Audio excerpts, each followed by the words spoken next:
OK，又嚟，好，又嚟啦！各位好啊，各位好，又係我同阿 Mike 美國房地產論天下，論下天下咁啊，我哋繼續啦。咁我哋上幾會又講咗啲理論或者觀點啦，係咩開源節流啊？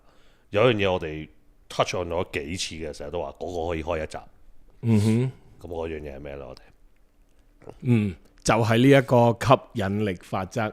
manifestation 啊，即係吸引力法則係咩嚟㗎啦，Mike？佢係一個好似指路明燈咁嘅嘢啊！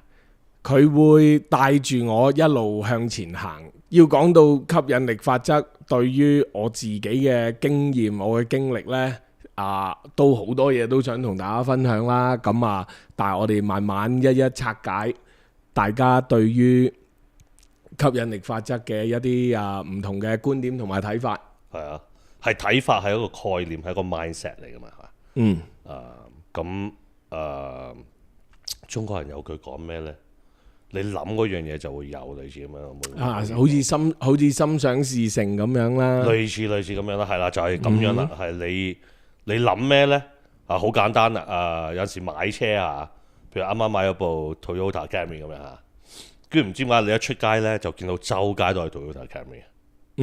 係。有冇呢個現象啊？有。類似就係咁樣啦，因為你個心諗住嗰樣嘢啦嘛。係。咁你周圍呢，就會見到嗰樣嘢咯。咁吸引力法則就係你想要啲咩，你要從自己開始去諗呢樣嘢先，相信呢樣嘢先係嘛？係。咁呢就會行出街呢，就好似好多嗰樣嘢就會走埋嚟咁樣啊。係，冇錯。咁當然你唔可以話啲咩，我瞓覺喺度諗，我聽朝中六合彩咁樣，日日諗中六合彩咁，你都要去買嘅係嘛？係，你都要去買，都要有個行動喺度嘅。咁當然啦，咁買嗰個，我唔覺得有人走去買六合彩諗住唔中噶咯，係嘛？係，冇錯。去買嗰都係諗住中先去買噶。係，但係點解又會唔中呢？係嘛？咁諗過中嗰個又有機會中噶嘛？係咪先？中嗰個一定係諗住中佢先買啦。咁但係好多唔中嘅都係諗住佢會有機會中嘅。不過佢哋首先係相信先啊。係，相信先啦。咁即係平時我哋做嘢，無論打工升職加薪，做生意乜都好，都係每一日起身。你睇Tony Robbins 啊，大家唔知 Tony Robbins 知唔知邊個啦？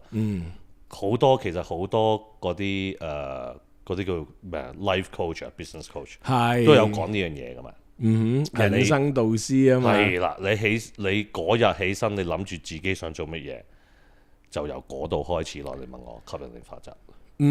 同埋呢，而家你啱啱提到 Tony Robbins 啦，其實都睇咗廿幾年噶啦。佢真係唔經唔覺講咗好耐。而我知道呢，有好多人佢哋對於呢一啲嘅人生導師或者佢哋嘅課程或者個理念呢，有啲人會好鄙視啊！我唔知你有冇遇到過呢一啲人呢？即係佢哋會嘲笑，即係我頭先佢哋好似洗腦咁樣係有一啲人呢，我知道佢哋係會好 against 呢一樣嘢啦。咁但係我哋都有強調過一樣嘢，就係你要有改變啦，要有行動啦。你有冇上過呢一啲嘅人生課程啊？我上過 Tony Robbins Andy， 你啊？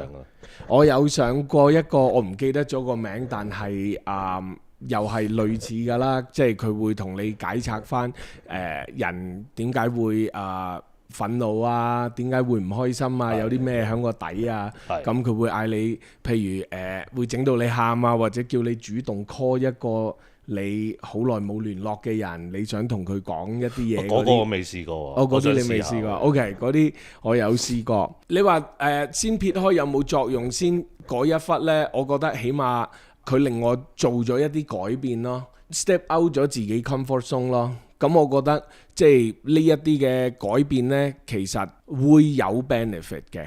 當然啦，唔信就冇嘢好講啦。但係我會覺得嗰一啲嘅對於吸引力法則係一樣真係好難 describe， 但係我會認為存在嘅一個力量。係。我覺得係一個好神秘嘅存在嚟嘅，對於我嚟講。咁大概就係、即係你諗乜嘢你總之你想做咩，你就要自己去諗住呢樣嘢先，而又好鍥而不捨地去追求呢件事。咁呢，如果你每日做呢樣嘢呢，你身邊嘅嘢呢，就唔多唔少呢，就間接地唔間接地就會有啲路俾你行出嚟啊。打個比喻，你係中意做譬如銷售咁樣嚟計啦，咁、你好自然咪會想去挑戰賣唔同嘅產品咯。咁而響你挑戰緊你自己嗰個銷售嘅技巧嘅時候，咁你一路挑戰，你咪會有個進步咯。而你因為中意而選擇咗嗰條道路，咁其實你嘅表現，因為嗰一份嘅熱誠，其實其他人係會感染到，會感受到噶嘛。咁佢哋好自然咪會嚟幫你一把咯。你咪會有機會再繼續向上發展咯。而嗰一啲嘅出現嘅人，喺你做呢一個動作嘅時候，一路向上去到追做更加好嘅同時，咁呢一啲環境咪會造就到呢啲人嘅出現咯。咁所以我哋之前都有講過，就係話如果你唔相信或者你唔夠膽嘗試嘅話，譬如創業啊，或者做自己喜歡做嘅嘢啦，咁個意思就係咁樣咯。你如果唔去到開始做，去到 create 嗰個吸引力法則嘅嗰個轉輪啦，我會認為叫做咁，佢一定唔會勃得起噶嘛，因為你冇開始嗰個 start 啊嘛。但係如果你開始咗，咁人哋見到你又有付出，你又再去試，咁你一路碰到唔同嘅人，咁嗰個輪先至會開噶嘛。因為你都知啦，有陣時有啲人或者事，可能係你而家碰到，可能而家呢一刻係唔好，但係 turn out 可能1年2年之後先至 pay off 噶嘛。有好多事，有好多嘢，啱啱先？咁具體啲嚟講就係話，你好似隱形見到有啲嘢喺度 flow 緊，但係呢，係 feel 到 energy 咯，我覺得係好似有啲能量咁樣嘅。你要有嘢 start 咗啦，咁因為當你一 start 嘅話呢，你自不然就會碰到唔同嘅事情，就會向嗰邊走噶啦。係啦，好自然噶嘛。係嗰個思想、情緒同埋行動啦。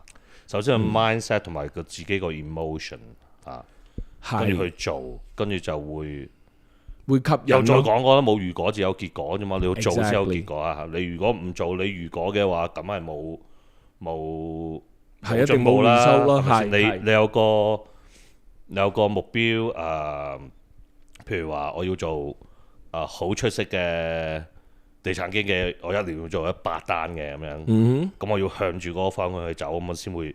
我做到第一單先會有第二單，第二單先會有第5單，類似咁樣，即係要一步一腳印啊！我哋叫做要做咗踏出第一步先，你唔好理佢。第一步通常都係錯或者唔知自己做緊咩，一定係難。但係喂，你錯咗之後呢，咁你又會知道下一步應該點做。但係你唔行嗰第一步係冇可能噶嘛所以係呢個思想情緒啦，要 emotion， 要同埋個行動啊，要好鍥而不捨地。去追求啲夢想嚇，咁你有啲咩方法嘅咧Mike？ 有啲咩方法去吸引力法則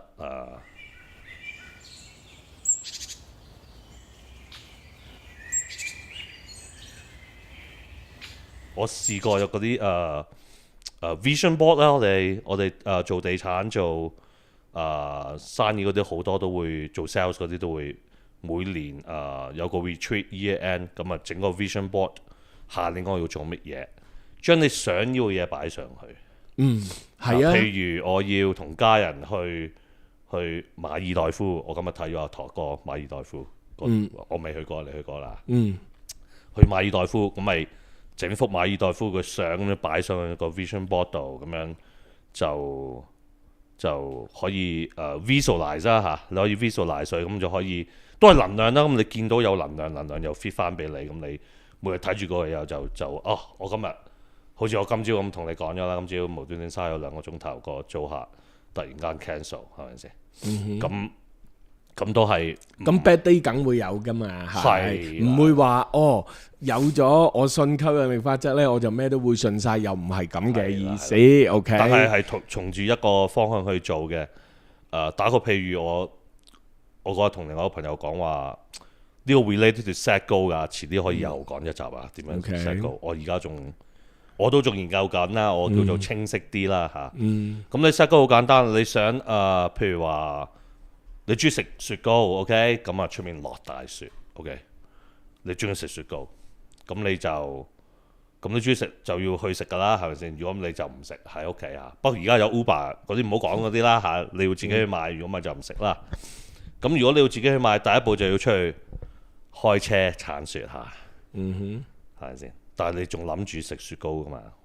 所以鏟雪嗰陣時，跟住又好快又過咗啦嚇。咁鏟完雪啦，架車開啦，跟住紅燈喎，咁啊又等下啦，又卡住咗，咁等下有冇？等到綠燈，咁又去啦，去咗又唔記得間紅燈喎，我諗住食雪糕啊嘛。第二間紅燈又嚟，又如是者人，都係諗住食雪糕。跟住去到食雪糕，我買到雪糕，我之前嗰啲完全唔記得晒。唔多唔少睇翻轉頭，好似我哋創業嘅辛苦啊，或者有小朋友嗰段辛苦啊，冇教訓嗰啲，一過咗就唔記得啦。因為你做嗰陣時，你有個大啲嘅目標去做啊嘛。咁啊變咗可以有多啲能量去遇到啲不如意嘅事啊。因為你向住個大目標去做你想做到嗰樣嘢，咁佢就會俾機會你做到噶啦嚇。係。咁除咗 Vision Board， 你有冇做啲乜嘢實踐嘅方法？係啊。OK，我係比較視像化嘅人嚟嘅，我自己就比較中意用PPT 嘅方法。因為同埋 framework 嘅方法呢，去到諗嘢嘅。點樣去到實踐呢？其實去到最根本就係話，你頭先所講要鍥而不捨嘅嗰個精神去到做。聽起上嚟呢，會有少少好似夾硬或者要強迫自己嘅嗰種感覺啊，即係有少少要推自己。OK， 而我自己想去到表達嘅呢，就係話嗰個吸引力法則呢，如果我哋順住個自然咁樣去順推，佢會係好順咁樣地發生。個意思呢，再具體啲講。打個譬如，上次我哋有提到就係話唔同嘅時段，我哋會有唔同嘅 budgeting。係。咁我哋譬如話，我哋有一個目標，譬如話係想去創業，咁所以我哋要儲一個資金。咁喺嗰一段嘅時間，喺儲嗰個發財大計資金之前，咁你梗係一定要諗節衣縮食啊，或者譬如話要 cut budget 同父母一齊住，要 leverage 其他人夾份。咁你其實每一個雖然好似係話要節流，好似話要辛苦自己或者咩，但係其實所有嘢都係 add up to 去到成就一件大事而去做噶嘛。咁其實嗰一啲嘅事情係好有意義嘅。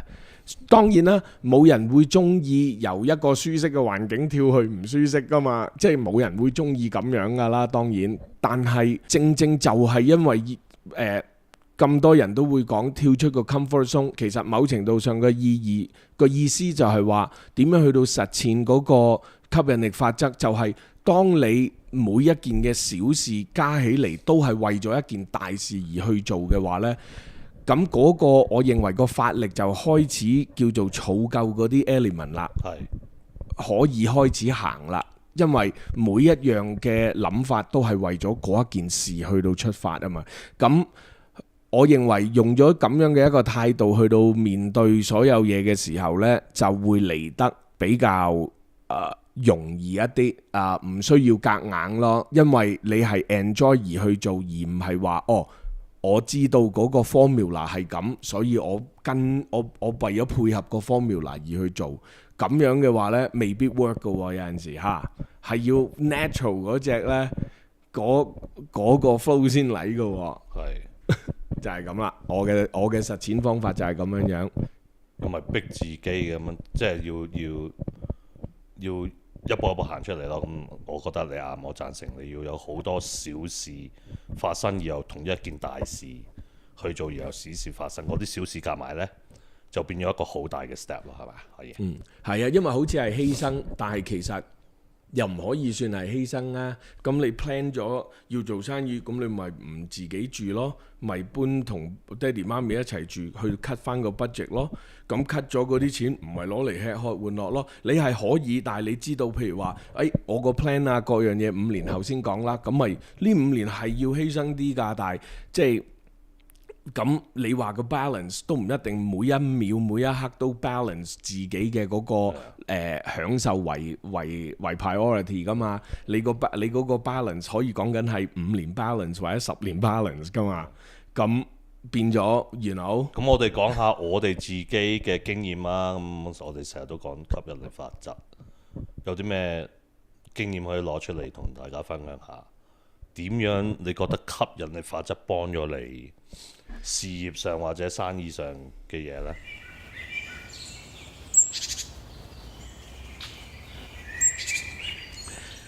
嗱，如果呢一度呢，就真係一匹布咁長啦，咁啊大家係要坐穩喎，OK？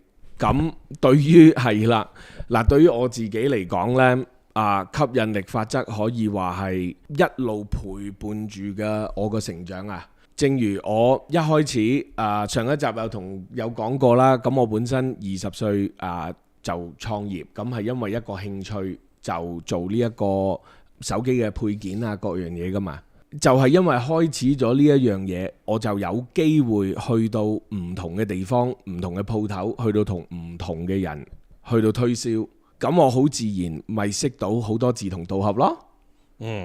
近朱者赤啊 Exactly， 咁就係因為咁樣嘅一個我自己，因為一樣嘢主動去做一啲冇報酬、冇 guarantee、乜都冇嘅情況底下，我主動去到 approach 其他人關於我嘅呢一個興趣，周圍 show 俾人睇啲嘢，同人分享我呢一啲嘅產品，因為我覺得好 cool。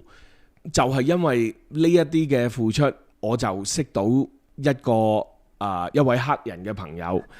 咁佢見到我嘅產品之後呢，佢又好中意啦，又幫襯我啦。咁跟住唔係，佢個名呢 shout out Asid Henley。我聽過個名。佢就俾咗個機會我，就教我同埋帶我點樣去到同電信公司。去到攞自己個鋪位，去到賣電話，去到賣月費嘅嗰種開鋪頭。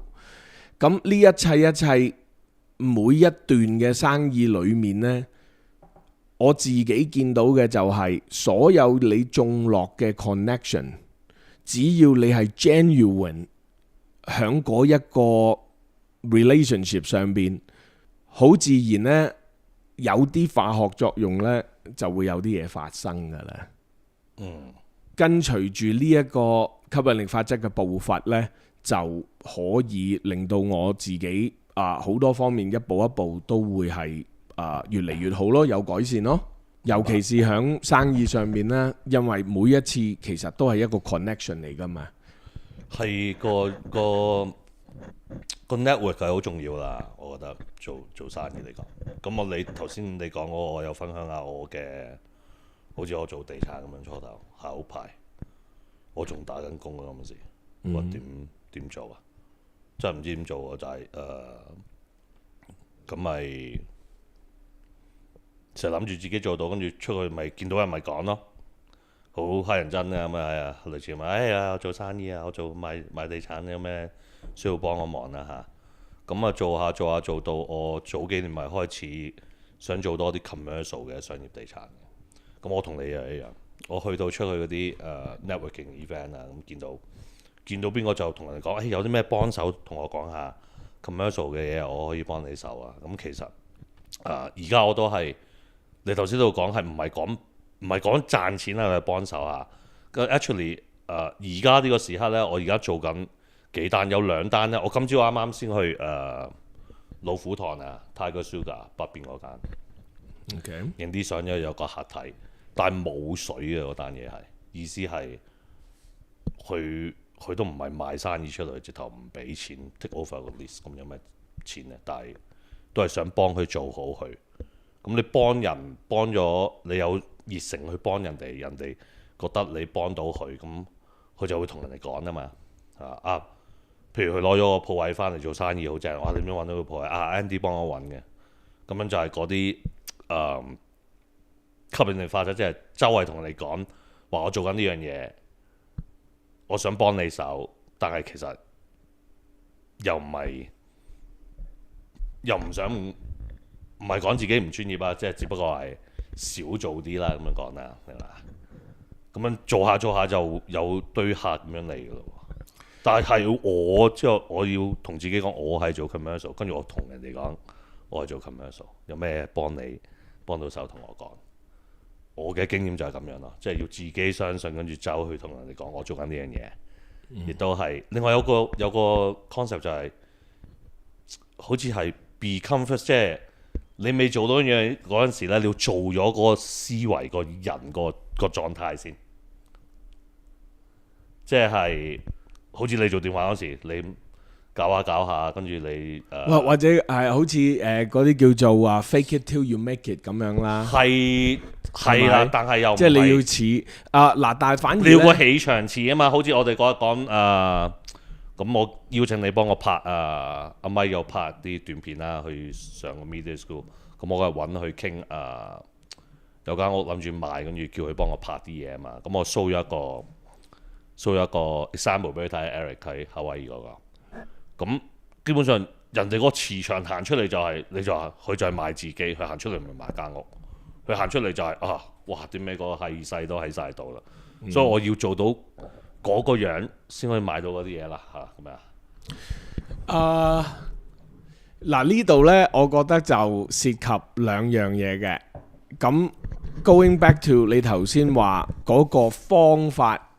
喺你理解我頭先所講嘅方法，就係你要自己出去 out there，去到話俾人聽你做，咁你先有機會同人 make 到 connection。咁呢個當然啦，嗰個 offer 我想幫你，嗰個 motive 係因為我想做 commercial real estate，所以我必須要有好大量嘅經驗，而我點樣可以短時間內攞到大量嘅經驗，就係不計成本咁樣去到幫更多有需要嘅人，等我可以攞到經驗為一個目標，而呢一個目標呢一點火先至係我覺得最真誠、最真摯嘅嗰一點火係點得着嘅咯。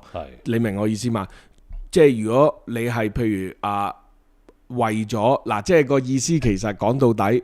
你介紹我睇呢一個破地獄，我睇咗啦，我仲未，你咪仲未？唔緊要。如果我哋嗰個 idea 就淨係諗住話，我要做 commercial real estate，因為我知嗰度賺錢，咁所以我想轉入去做。而嗰個即係嗰個 mindset 就係話我出去 out there，我就係想做多幾單，而家就開始揾多啲錢。同個 mindset 係話，我而家係想嚟學多啲嘢，所以我真係 genuinely，我 offer 啲人有咩幫到手都同我講聲，我幫你睇睇，做到做唔到唔緊要。咁成個 mindset 做落咪做得 happy 好多咯。但係如果係諗住話commercial real estate 好揾，我出嚟呢就係希望揾生意，就係希望即刻可以揾到錢呢。咁一揾唔到個人咪氣餒得好緊要咯。係啦，咁你咪冇。咁你咪為咩啫？係啦，咁我認為吸引力法則要明白就係點樣開啟佢嗰條鎖匙呢。我認為嗰個實踐方法要 make sure 咯。因為如果嗰個底層邏輯唔啱嘅話呢，其實你話我 follow 個 step 啦，去咁樣嘅話呢，如果個開波錯咗呢，係佢唔會喐嘅咯。咁啊，再擺多一次從頭 OK。咁之前嗰幾集有講過啦，做好樣嘢先啊嘛，唔係揾錢啊嘛。Steve Jobs 都唔係為咗揾錢，Steve Jobs 係個 better user experience 係咪先？係你係做好樣嘢先。咁我當初諗住轉 commercial real estate， 錢呢樣嘢都有喺裡面嘅。但係其實呢，你去到個錢之前呢，有好多係冇錢嘅，所以個思維係。雖然係錢係有喺裡面嘅，但係想做呢樣嘢咧，我就要將個 mindset 改啦。我要做好呢樣嘢，我要幫到人哋解決到問題啊嘛，就得啦嘛。咁我咪出去幫人哋解決多啲問題咯。錢嗰度而家我都唔會睇佢，好似今朝個都同你講咗係冇水嘅，但係冇問題。咁做到幫到，咁啊遲啲做得好做得大啲嗰陣時，就點樣都會有啲錢噶啦，又唔會再孭上去嘅。係因為你或者咁講，你 solve 到個 problem， 即係眯埋眼都 solve 到嘅話，佢就會變咗個 ability 嘅話，有 value 啦嘛，就變咗 value 噶啦嘛。咁有咗個 value，其實點會冇錢啫？都係嗰句啦，心態問題啫。你可以 fake 嘅，成個程序其實嗰個吸引力法則，如果我哋客觀啲睇，吸引唔到啦，因為 fake 人哋 feel 到噶嘛。係冇錯。你可以盡量 fake， 跟住 fake it till you make it 啦。但係真係嗰個底層邏輯，我覺得要如果拿得緊呢，成功快啲；拿得唔緊呢，都唔緊要，慢慢嚟。OK， 因為我知好難嘅，因為聽起上嚟其實好類似啊嘛。但係其實係真係好大分別啊嘛。就係大家睇下思考下啦。我都喺度咀嚼緊嘅，成日都係，因為唔係咁容易嘅，真係。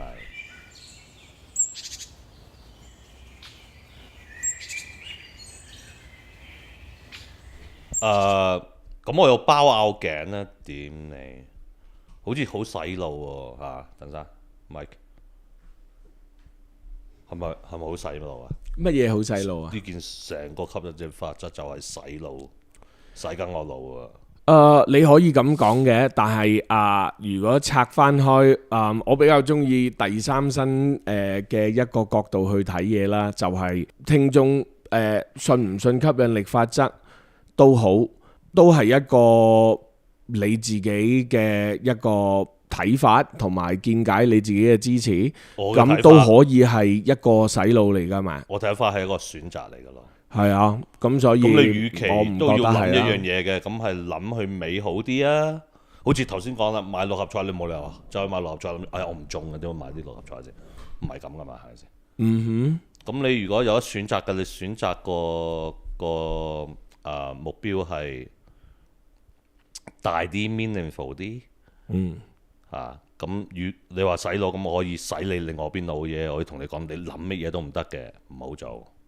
係啊，咁都係洗腦一做。係啊，咪就係咯。但係你要選擇如果你選擇呢邊同呢邊，每樣嘢都有兩邊，你咪揀一邊咯。咁你揀自己做到啊，我好勁啊，好靚仔啊，就因為我今日唔得，我一定做唔到啊，咁樣就由你開始啦，就由你開始嘅啫，就諗多啲啦，都係要其實係真係由你開始嘅，因為冇人開始撩起一啲嘢咧，係冇嘢撩，冇嘢即係冇嘢喐噶嘛，就係咁咯。同埋亦都有陣時，另外一個難處就係之前有講過人生導致嗰啲乜嘢啦。另外一個難處就係我哋有陣時太過咧我哋恐懼去同人哋傾自己嘅思維，我覺得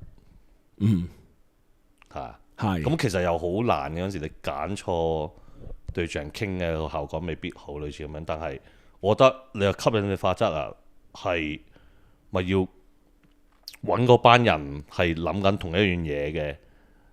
咁樣咪又會個 effect 又會係啊多啲咯。呢樣嘢係真係冇辦法㗎。蛇有蛇路，鼠有鼠路啊嘛。俗語又話。係真係物以類聚，物以類聚係物以類聚啦。咁你喺啲我成日都講噶，有陣時種族歧視呢個議題咧就好複雜噶。但我有陣時我睇嘅咧就係某一啲人，因為佢哋嘅生活環境裡面，佢哋嘅背景就係俾佢哋睇到啲社會上比較冇咁好嘢，負面啦嚇，兇殺啊、賣毒啊、槍擊啊、咩都好啦。喂，但係冇辦法噶喎。如果我由細到大我見到嗰啲嘢，我就識嗰啲嘢噶啦。係。同埋某一個美國都有好多人嘅mobility咁大嘅，佢哋喺嗰度大就喺嗰度，出唔到去噶咯。咁就見到嗰啲嘢係咪先？咁你同一時間你點樣講呢？咁你去，譬如你讀大學，你讀哈佛。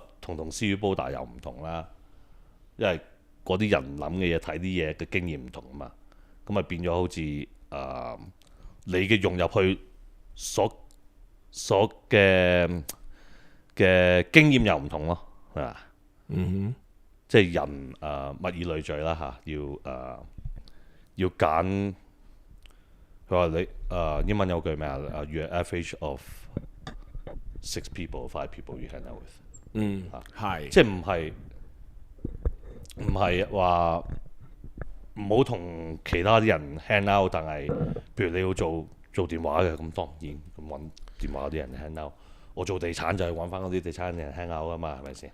就唔做地產嗰啲又冇錯嘅，唔係冇分等級嘅，只不過我要去群嗰啲人去做嗰件事。係，如果要簡單啲啦，唔好咁凝重去到講學你話齋，你群咩人玩，咁咪就係因為 base on 你嗰個興趣啦。情況呢，我認為就係可能我哋比較着重 entrepreneurship 啦，所以我哋幾時都係講好似係 between 打工同埋創業嗰個身份走來走去，係咪先？好多人會覺得好辛苦，就係因為佢哋通常呢就係返嗰份工就唔中意嗰份工，但係佢 weekend 去做嗰樣嘢就係佢超級興趣嘅嘢。佢係最開心嘅，基本上每個禮拜返工嗰5日呢，就係為咗嗰2日可以去玩whatever 啦。你中意係遙控車好，你中意行山，你做咩都好，佢哋會有呢一個將自己 fix 死咗喺呢一個框框裡面。如果譬如 apply 我哋嘅 belief 就係吸引力法則呢。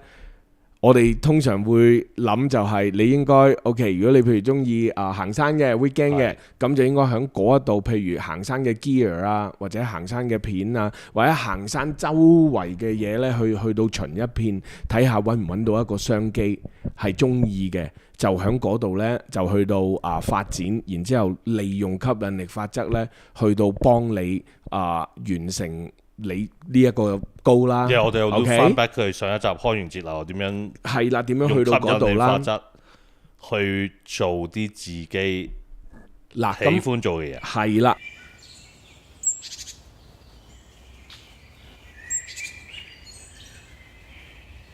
OK， 咁我見到呢一個 trap 啦。咁呢一個亦都係一個 idea，可以大家諗一諗啦。即係如果係9 to 5嘅。咁而其次一樣嘢就係帶翻去你頭先所講嘅，你中意物以類聚要群嗰啲人啊嘛。咁如果你嗰個時間如果我哋任性啲嚟講，你嗰5日俾嗰份工困住咗，去做你唔中意做嘅嘢，你係咪少咗5日時間去接收更多你中意做嘢嘅嗰個信息嗰2日嗰啲？咁你咪永遠都進化唔到咯，你咪進步唔到，你進步唔到，你又唔夠膽咯，你唔夠膽，你咪唔會跳出嚟咯。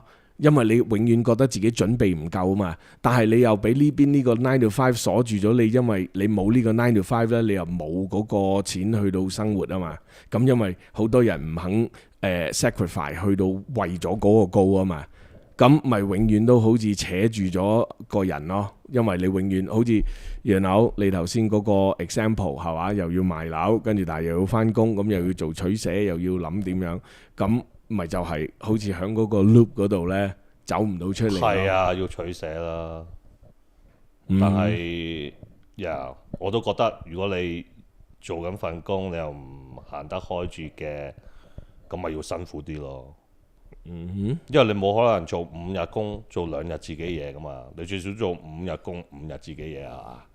咁你其中嗰5日嘅3日就要諗下點樣做多啲嘢，同埋由犧牲嗰度嚟咁樣咯。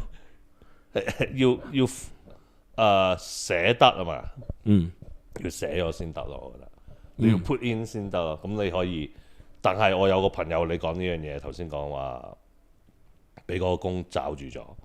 我個朋友Howard 你都識啦。咁佢就同我講話：阿豪你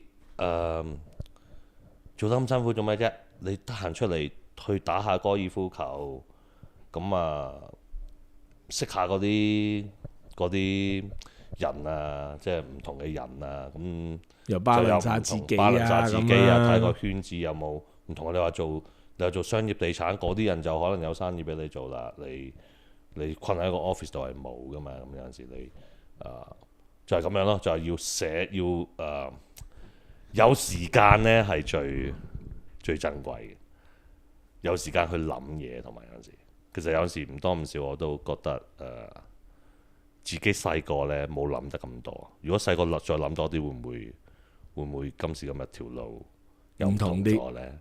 係，即係我哋都算諗噶啦。我覺得我哋廿幾歲嗰陣時，但我哋又識得玩啊嘛。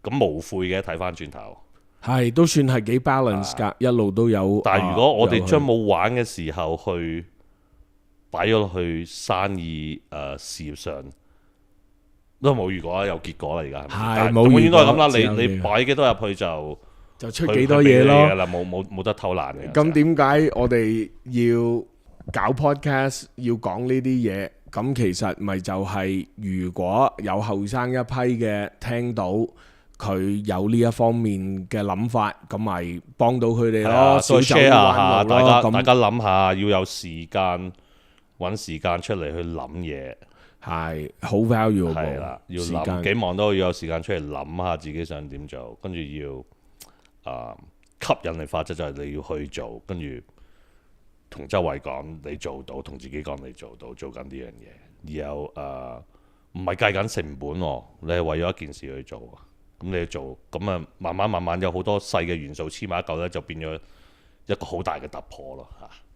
係冇錯，每一件嘅小事呢，其實都係會加埋一齊呢，最終變咗一件大事嘅。就算小事係唔好嘅結果都好，因為你有一個唔好嘅結果，你下次咪有個好嘅結果啦。因為你知道上次賴咗嘢，全部賴啦。咁因為呢，如果要講到好似唔知點解呢，我覺得好似講咩都一定要係有一個而家呢個世代呢，係要有個結果啊，先至會有人想聽或者中意聽啊。即係好似有啲嘢實質，好似落袋啊。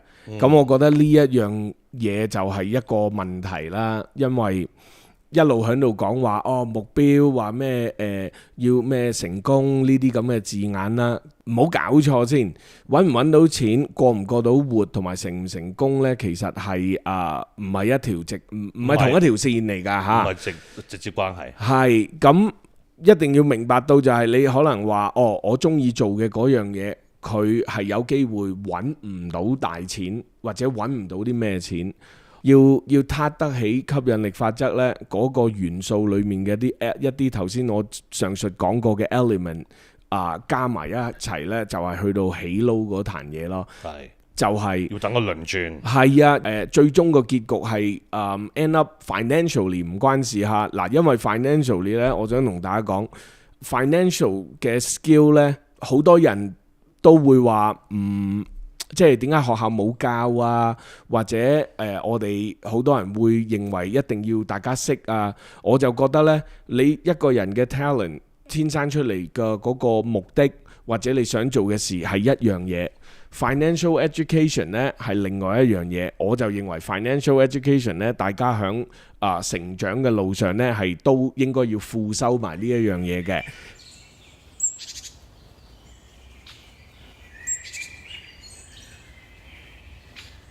呢一個吸引力法則對於每一樣嘢都有幫助，但係要同大家講分翻開呢。我哋仲有排講㗎嚇，咁你又會明白到你如果有嘢想做，佢未必會有錢，但係我都係會建議人做啦，係咪？因為你起碼自己開心咗先啊嘛，你努力過，咁一件事，咁然之後由嗰度你會唔會有機會揾到錢呢？就另外一件事，但係 at the same time，我哋又會同大家去到講好多關於投資嘅嘢，就係因為你有投資，你有嘢想做嘅時候，你就會 eventually 會有個更大嘅機會，因為你 financially successful 咗。所以呢度裡面好多信息啊嚇，到時慢慢講。咁頭先我哋有 touch on 過啦，有陣時我哋傾嗰樣嘢要揾啱人傾，咁我想各位觀眾有陣時呢啲又唔可以同我老豆傾，又唔可以同我阿媽傾，又唔可以同我老婆傾。如果你哋係真係冇人傾嘅咧，可以揾我哋傾下。我哋都係傾過，我哋除咗我哋自己兩個傾啦，我哋出面又唔接觸到唔同嘅人去傾先，慢慢繼續開竅啊！係，所以你哋大家冇地方傾啊，你同我哋傾，我又唔知你係乜水，我哋又咁遠係咪先？又安全啲啦，咁樣講啦。同埋我哋係好正面嘅，唔會俾啲好負面嘅嘢你嘅。咁呢樣嘢都好重要嘅，因為有時講錯咗啲負面嗰啲就啲磁場就即刻變咗啦嚇。我哋會 keep 住正面嗰啲磁場嚟傾嘅嚇。你哋大家記住下，諗下，用啲時間諗下自己想做乜嘢，吸引力法則點樣可以 9 to 5轉咗第二人出嚟，想揾人傾偈揾我哋就得啦嚇。因為都做過，我哋叫佢做過啦。我哋恃住自己行喺呢個江湖上面行走咗40幾年。咁響未去到七老八十，唔記得咗之前行過嘅路之前呢，就而家我哋用我哋40幾歲人嘅一個經驗去到分享。先至聲明下，我哋都喺度做努力緊㗎，其實係冇，所以我哋咪唔係聖人，唔係話我哋好叻個人喺度教人。只不過我哋喺度 share 下大家嘅經驗，吹下水啫。OK，唔好咁今集就係咁啦，吸引力法則。我朝朝起身都同自己講好靚仔嘅，所以我覺得都幾靚仔咁樣。OK 啊，咁仲有好多嘢可以講嘅，不過就下次先啦，因為時間嘅問題啊。follow 啊，再睇多啲我哋集數啊。好，多謝晒，拜拜。